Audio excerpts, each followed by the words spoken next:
Thanks for joining me on my nature diaries. Well, for today, we're going to be drawing and painting these purple coneflowers, which we discovered a big stand of them on a recent bike ride along the Cuyahoga River, and they were so beautiful, and I've always loved them and really wanted to feature them in my nature diary. And I'm just recording my observations and art and my thoughts, as well as facts about things that I find and discover in nature to fill out this watercolor journal.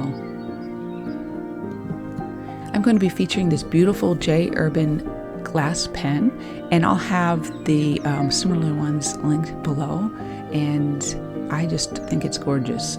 And we're going to also use J. Urban inks. That was a violet, and then there's a green here, and it's a bright green, and we're going to start off with a violet color. With a glass pen, I'm just going to do a rough outline and sketch, so don't panic when you see this. It's going to look much better later, but I just really want to get ink just on the surface of this paper, and then I'm going to be using a water brush or watercolor brush to use this as watercolors.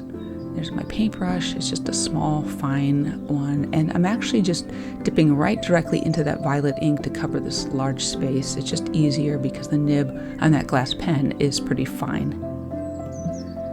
When using these beautiful natural botanical inks as watercolors, you basically have a lot of room for error, so you can make a little bit of mistakes. You can have a blob here, a blob there of ink splatters, and you can remedy a lot of it. So you'll see that even I make some mistakes, and I just left them in there so you could see how easy it is to remedy. Just filling out some details, and I'm switching to my Princeton snap brush, and I'll link that below. And wow, when you add that water, all of a sudden things just pop, and it just looks gorgeous. Now this is going to dry a darker purple, a bluish purple, and I should have used a reddish purple, just so you know, but it's the only ink I had, and I wanted to go ahead and use it. So it's not exactly botanically correct, but I think we get the idea of what the flower looks like. I'm switching now to the green ink, and for whatever reason, I'm thinking it's the viscosity of this natural ink. It didn't flow as well from my glass pen, but again, if that happens, just switch to a brush. And I'm actually just using water to blend out some of this green here. Yes, you can even use a Tombow marker. I'm using 977, I'll have it listed brown, but you can use any brown. And these are inks as well, so we don't want to forget about using these in our artwork, and they just look beautiful when you blend them out, especially on watercolor paper or even multimedia paper would be super nice. I'm finishing off now with a Jelly Roll pen, and it's in copper, just to add some fun little sparkles to the flower. As you see, we're moving on to the next page, and this is the next day, and I actually had too much sunlight coming in, and I had to wait the next day to film. But I love making art with the sun beating down on me, and just that warmth, and it just feels so refreshing and good. So I apologize, sometimes it doesn't always look the best, but oh, it's just such a wonderful feeling, and I want to capture really what I was experiencing with that natural sunlight. So here, I don't know if you saw, but I really blobbed a lot of ink on, and instead of soaking it up with a little bit of tissue, I'm going to use it to my advantage in making these highlights around that cone in the center on the petals. And I'm just going to go ahead and use my mistake, and you can do that. Now on to a fine brush for the details, and use whatever brush works for your comfort. If a bigger brush feels better, I like to use the smaller ones. It has more control on these small petals, but you can see how I blended out that ink blob, and really worked out for my advantage. I'm going back in now with a glass pen to add back some details, and I'm not even going to bother showing you all the lines that I made, but trust me, I made a lot.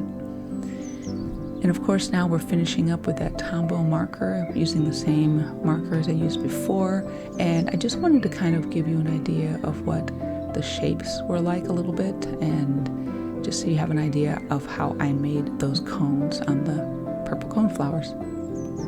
Back to my number 6 Princeton snap brush. I can't recommend these brushes enough. They're so nice and reliable. And blending that out, and you can go back and add details. Now, a coneflower has really spiky cones, and I didn't get all of those details in. I just kind of hinted at that. And if you want to be more specific, you certainly can in your art piece. Finishing off those details with my copper jelly roll pen, and I don't think you're going to be able to see it maybe up close. When I go up close, you're going to see the details. It's really subtle unless you hit it with the right light, but I liked the sparkle and fun and personality it added to these flowers. I'm filling out this right-hand side with some facts and information from Wildflowers of Ohio, my vintage field guide, and I'm really trying to look more at books. I really do love them, to identify these plants and just to use a little bit more. I'm using here my Kaweco fountain pen, and it has a caramel brown ink in it, and I'll have that information linked below as well.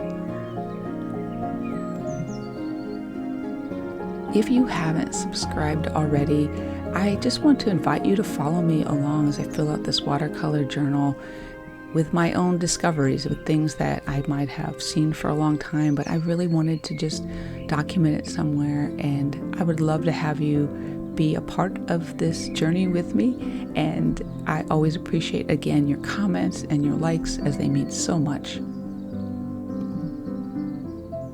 I used to make an herbal tea from the petals and leaves of this plant and mixed it with a couple other herbs, and my children drank it all the time because echinacea is actually medicinal. It's good for your immune system. So this was another great memory I have of this plant and this beautiful flower. After many hours and 2 days, I have finished, and I'm very pleased with just the color and intensity and just the overall feel of this entry in my nature diary, and I hope you enjoyed following along as well. Let me know if you're new to using glass pens, and again, this will be linked below. I think they're just a lovely experience, and they do have a learning curve, but it makes us slow down, doesn't it, to make art? And I really always enjoy the idea of slowing down in anything, in any part of life, to really see everything around us and just appreciate, of course, all the beautiful created things. Well, I just want you to remember you are amazing and creative, and I hope you will join me for my next video and next entry of my nature diaries. Until then, bye.